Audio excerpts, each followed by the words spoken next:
to serve the community through new ownership. Things came together and we reached an agreement to purchase. And as you mentioned, we closed August the 1st. So it's August the 1st. Miller Media Group is now Hart Media Group. And we're continuing to serve the people of Clinton and DeWitt County and Monticello and Bloomington and Decatur and everywhere, because we'll just keep connecting people as we've been doing. The Hart Media Group looks forward to continuing to serve the community for years to come. Your friend in Central Illinois, WHOW. Top of the morning. Thanks for being with us. I'm your host today, Seth Lawrence. The WHOW Morning Show streams to Facebook and YouTube. Brought to you by Peterson Insurance, your Pekin Insurance agent in Clinton. My guest in studio this morning, Clinton Police Chief Ben Lowers. Good to see you, Chief. How are you this morning? Good morning, Seth. I'm doing well. Last time I saw you was up on the square for the 4th of July festivities. It was. Yeah. Wow, what a weekend. Yeah. And I know that you just spent the last segment talking to Kenny and Bobby about their experience with that. And I just can't say enough good to them, both Kenny Atchison and Bobby Perryman. Also, I know Jessica Allhands, Edith Brady Lunny with the parade aspect of it. You know, I don't want to mention too many. I know there was so many people involved in that, but they really came together and they really put on a class act event. I mean, wow. It was from Friday night, from the music.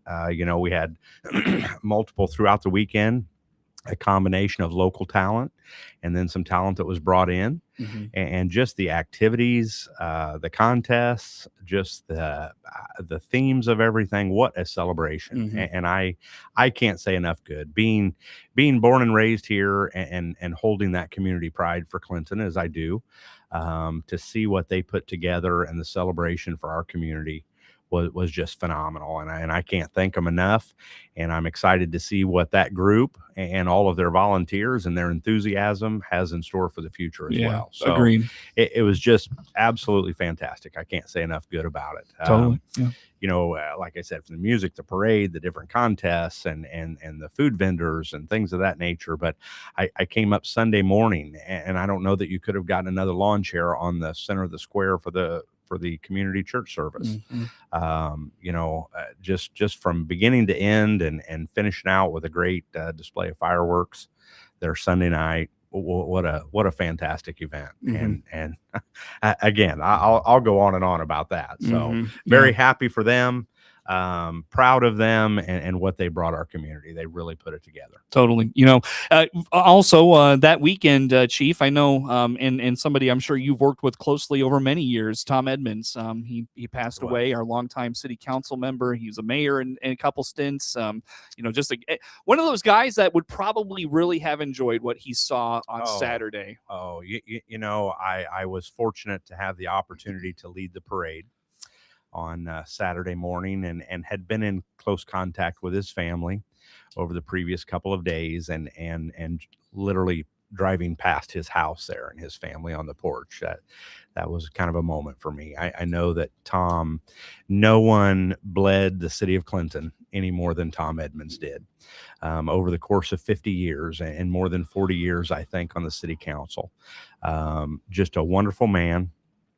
Tom and I had a great relationship that dates back before my time even. My dad and Tom were friends as young businessmen in Clinton back in the 70s. And Tom and I shared a birthday. And from the moment that I started with the Clinton Police Department, I don't think that a birthday went by that Tom wasn't my first phone call in the morning. And just a plethora of knowledge of everything the city of Clinton, the history. Tom, you know, while over the last, I don't know, I'm going to estimate 10 years, Tom has certainly had his physical health struggles. He was always just sharp as a tack. He never lost that, you know, and up until I'd spoken to him about a week before he passed. And still to that day, just sharp as a tack, always an insight of great information and knowledge and the history of Clinton, and so passionate about what he did. He was a great mentor in terms of leadership and leadership for the community, and nobody had any more pride than Tom Edmunds. You know, I kind of sarcastically called him the godfather of Clinton because as time went on, I mean, Tom was the guy you went to if you needed any bit of history or any bit of, whether it was city council business or just history in Clinton. Tom Edmunds was the man that had it, and it will be a tremendous loss to our community. And to the city of Clinton in general and its leadership. Tom was just great. Tom was great to me. I mentioned sharing the birthdays. For several years there, when you had the birthday club, we were always kind of nip and tuck when it came to who won the birthday club that week and who was getting the Dairy Queen ice cream. I remember those cake. days. Oh, yeah. It was. I remember I won it one year, and I'm going to say, as close as we were, I think he held a grudge for 2 or 3 years that I got the ice cream cake. So, but I'm those were the days, man. I'm certainly going to miss Tom, and something that I don't know that I need to share, but near and dear to me. Had been in contact with his wife and his family. His son and I are relatively the same age, and something that I didn't know about Tom, but his family provided to me was a badge. Tom was a DeWitt County deputy from 1974 to 1978, sworn in by then Sheriff Keith Long, and they provided me, they gifted me Tom's badge and his commission card from the 1970s, which happened to be when I was born, but. I did not know that about Tom. He may have mentioned it a time or two. I guess I didn't recall that if he did, but so that's something that I'll certainly hold near and dear to me as somebody who was a great mentor to me and that I'll certainly miss. Yeah, for sure. So. Yeah. I mean, you hit the nail right on the head with a lot of that, Chief. And it's just it was always amazing his recall, of everything Clinton related. It really was. It was, and the people that he mentored. I mean, our entire City Hall staff. I know it's been a struggle for several, who have worked with Tom for a decade or a couple decades and then beyond that. But the wisdom that he passed on and the knowledge and experience and the history of Clinton will live on through those that he touched. So for sure, we're all better people to have known him. Yep. So good guy, very, very good guy, Tom Edmunds, as well. Well, Chief, I'll tell you what. On that note, let's dive into kind of more I guess pressing business, if you will. City of Clinton, and I've had this conversation with many of your peers, from Chief Bross in Monticello to Chief Meister in Lincoln. The booming explosion of these e-bikes all over community streets from every corner of America, probably experiencing this. I have not looked up the statistics, but I would love to know what the expansion of e-bikes has been in just the last 2 years, let's say. I know 12 or 15 years ago we dealt with the homemade low speed gas and electric bicycles, but that we adoringly referred to as DUI bikes. A lot of times, folks, it doesn't require a driver's license to have one of those. And so again, a dozen or 15 years ago, we dealt with, I called them the weed whacker bikes, made out of a hand built out of a weed whacker motor, but now they have become so much more commercialized, and here in just the last few years, just in the last couple of years anyways, these low speed e-bikes have just become so very popular. And we're seeing so many of them here in Clinton and throughout. I think they were first introduced, probably the scooters and the e-bikes in the larger cities. You can rent them now, and have been able to for several years, but they've made their way to rural America.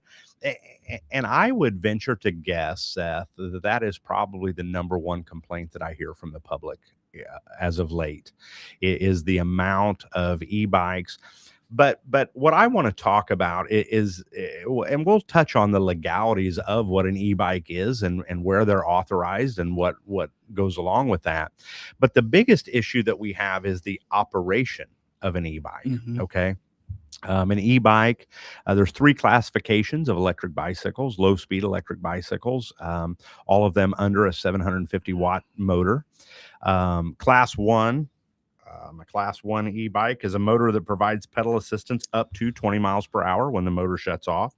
A class 2 is throttle assisted, and it shuts off at 20 miles per hour. It doesn't require it to be pedaled to engage the motor. And then our class 3, which is a motor that provides pedal assistance up to 28 miles per hour. By Illinois law, the bicycles do have to carry a manufacturer sticker indicating their motor size and their classification between those three. Class 1 and 2 require to be 15 years of age. A class 3 requires a 16-year-old rider. However, none of the above require a valid Illinois driver's license. And so they have become extremely popular among kids, but they've also become extremely popular among those individuals who don't have a driver's license or perhaps have lost their driver's license, because as the Illinois Vehicle Code has exempted them as a motor vehicle as defined, they don't require a driver's license at this time. And so, my issue with that legislation is that, and again, it translates into the number of complaints that we get in law enforcement about the e-bikes, is those individuals have also not been through proper training as to the rules of the road. And so they're relying on, what they know or believe, or what a parent or an adult has taught them. And so when it comes to yielding, when it comes to lane usage and signal, obedience to traffic signals and such, whether they just are ignoring those or whether they just legitimately don't know because they don't have that driver's license. They don't have that experience on our roadways, but it is creating quite a conundrum for our motoring traffic. And so, an e-bike, while it is an electric bicycle, one of the main complaints that I hear is, well, they need to have a driver's license. I repeat all the time, we don't make the laws. We only enforce what's provided to us. Okay. An e-bike does not require a driver's license. However, an e-bike comes with not only the same obligations, the same benefits, but also the same obligations as a pedal bicycle. Okay. And that is in terms of traffic flow. By law, they need to operate on the farthest right side of the roadway, in the direction of travel of motoring traffic. It is while you think it may be safer to go against the flow of traffic so that you can see that's actually against the law. They have to abide with the flow of traffic to the farthest right side of the roadway. Hand signals are required when stopping, turning left, right. Things of that nature. Our complaints are constantly them zipping in and out of parking lots, across streets, in front of cars, through intersections. And we see that as well. And I will tell you, we are going to start enforcing, or we're going to increase our enforcement of that. It is becoming such an issue that this is a public service issue. It's a public safety issue. Knock on wood, we have not had a serious accident. I was just going to say somebody's going to get hurt. But when we do have an accident, it's not a matter of if, it's going to be how bad. Because, a vehicle versus a cycle, again, the e-bike is no different than a pedal cycle, and any accident involving a vehicle versus a bicycle is going to be a serious accident. And so we are going to put some focus on our increase in enforcement of that. They're not allowed to be operated on sidewalks. That's obviously a danger to the, pedestrian traffic in our community. And so, I just ask people, I know that they're so popular and so many are being provided to kids. But I see a lot of adults on them. I mean, most of what I'm seeing on the e-bikes is adults on the roadway. And we just ask that we remind them that they do come with the same rights, but also the same obligations as a bicycle does, which ultimately in turn is nearly the same as what a motoring vehicle is. And so, I just can't say enough about being a responsible rider. We don't want anybody to get hurt. We want them to be defensive driving, the same things that we talk about when we talk about bicycles, but also motorcycles. So many times when motorcycles are involved in an accident because they're not seen. We become very conditioned to looking for large vehicles, cars, trucks, SUVs. We see very few cars on the roadway anymore. It's SUVs and trucks. So many big vehicles that we become conditioned to looking for those, that when we pull up to an intersection and we're getting ready to make a turn or a yield, and we look both ways, we're not conditioned to see that smaller motorcycle. And so, this time of year, especially in the warmer weather, we've just got to be more cognizant of our motoring traffic and whatnot. And, motorcycles at least have a little more noise to them, that may gain the attention of a passing motorist, where that e-bike is virtually silent. And so we've got to be very aware of our surroundings, but as an e-bike or motorcycle rider, we've also got to respect that and understand that we may not be easy to be seen. And so we've got to be very respectful of that as well for our own safety. Sure. Very good. Very good. Anything else on that, Chief, before I take us to break? No, I think I probably preached about that. I was going to say, I feel like you did a pretty good there. Very good. On that note, Chief, let's break. Come back with some more. Clinton Police Chief Ben Lowers, our guest in studio here this morning. More to come with the Chief on the morning show. WHOW.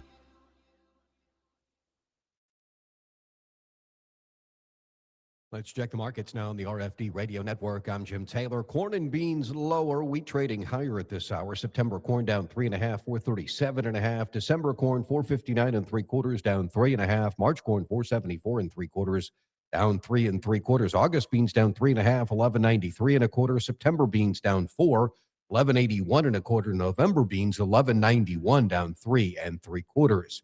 September Chicago wheat 639.5, up 4 1/4. December KC wheat is up 4.5, 685 3/4. August bean meal down 60 cents, 316.60. August bean oil 72.67, down 15 cents. Livestock trade August feeders down 310, 351.25. August live cattle 232.85, down $1.87. July lean hogs up 20 cents, 94.97. Energy market September Brent crude oil up 215, 85.45. From pickups to family vehicles, trust the experts at Walker Tire in Clinton. Featuring quality Yokohama tires for dependable performance. We're here to help you find the right tire for every vehicle and every budget. Learn more by clicking our icon on DeWittDailyNews.com. Longview Community Bank is now open in Clinton, investing in rural Illinois. I'm Vice President Nate Sams. Stop by for a visit or to find out how we provide real local banking. Click our banner ad at the top of the local news page on DeWittDailyNews.com. Your friend in Central Illinois. WHOW. Once again, a good morning. Thanks for being with us. I'm your host today, Seth Lawrence. The WHOW Morning Show streams to Facebook and YouTube, brought to you by Peterson Insurance, your Pekin Insurance agent in Clinton. Again, Clinton Police Chief Ben Lowers in studio with us today. Chief, it's hot out there, man. I tell you, it's hot. It is, and I believe that I heard on your weather report this morning. I think today is the beginning of a real hot spell coming. It's been hot. We always say it. It's not the heat, it's the humidity, and it has been a scorcher here for the last couple of weeks. Thankfully we've gotten the rain. Things are as green as you'll ever see them in the middle of July right now with the amount of rain that we've had, and that's great. But with that comes the humidity, and it's just a scorcher. It really is. And so, I know for the next several days they're looking at heat indexes in excess of 100 degrees. And it's during that time that, we warn people about heat stress, and especially to our vulnerable population, our children, our older folks, and also our pets. I'll tell you, 80 degrees and humid is hotter than 99 degrees with no humidity. I don't know what, just the way that works out in the heat index. And we're talking heat indexes above 100 degrees. And so, check on those check on those neighbors, those family members and those neighbors, especially those older folks that don't get out and about as much.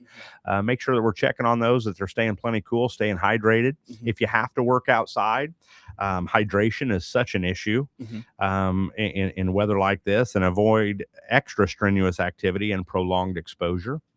You know, and like I said, I'm going to get on my soapbox for a minute and talk about those pets, you know, children and pets. While I don't want to lump them into the same group, but you know, one of the things that is a pet peeve of mine, and not only a pet peeve, but can be against the law in some circumstances, is leaving children and pets in cars. There's been so many kids' deaths this year in cars. Absolutely cannot do that, especially in this type of weather. You know, I don't have the meme in front of me, but it shows you the minutes it takes for a car to heat up, you know, in this type of weather and in the sunlight.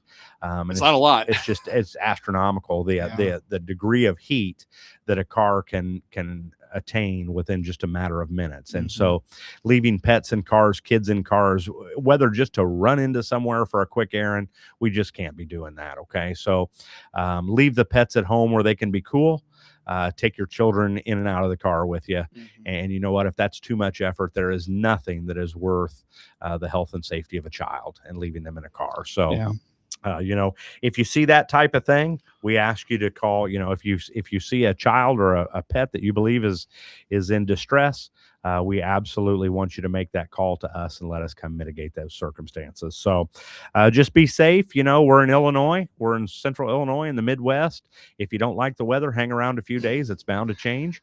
Not sure that's true in July sometimes. Well, but it looks to me like we're going to have we're going to have several days of heat here. So stay hydrated, check on those folks that you need to check on, and let's all work together to keep our community safe. Yeah, also keep yourself hydrated. You know, Absolutely. I had the weather service guy on yesterday, and he said, you know, with heat like this, you know, if you're not hydrating, your body doesn't take long to feel that after a few days. So take care of yourself at the same time, for sure. You know, that also often brings an uptick, not only to our other emergency providers, the fire department and our EMS. We know when we talk about heat related issues, but it can oftentimes, you know, it seems like the extreme weathers affect our activity as well. You know, it seems like historically, you know, maybe for the first couple days in extreme weather conditions, we get kind of slow, but then people get a little irritated when they've been locked up in the house for a few days, you know. Sometimes that's a little too much togetherness for some folks. And so we ask you to check on your friends, check on your neighbors, and of course those elderly folks as well. So on that note, Chief, I got about a minute, 30 seconds. Anything you want to put out there for us? You know, nope. Look forward to coming back next month. We'll be talking about some back to school stuff. Officer Mayor going to join you? I believe he will. Cool. I believe he will. You know, the days and weeks are long, but the years are short. And I'll tell you, here we are in the middle of July already. And so, you know, I know, of course, I have a teacher in my own home, and so we're halfway through the summer or more. And boy, it's certainly gone fast. She probably doesn't want to be reminded of that. No. So enjoy this and enjoy the rest of our summer break, and just stay cool and stay safe out there in this heat. Chief, always good to talk with you. Thank you, my friend. Clinton Police Chief Ben Lauer is in studio with us. Network News on the way. WHOW.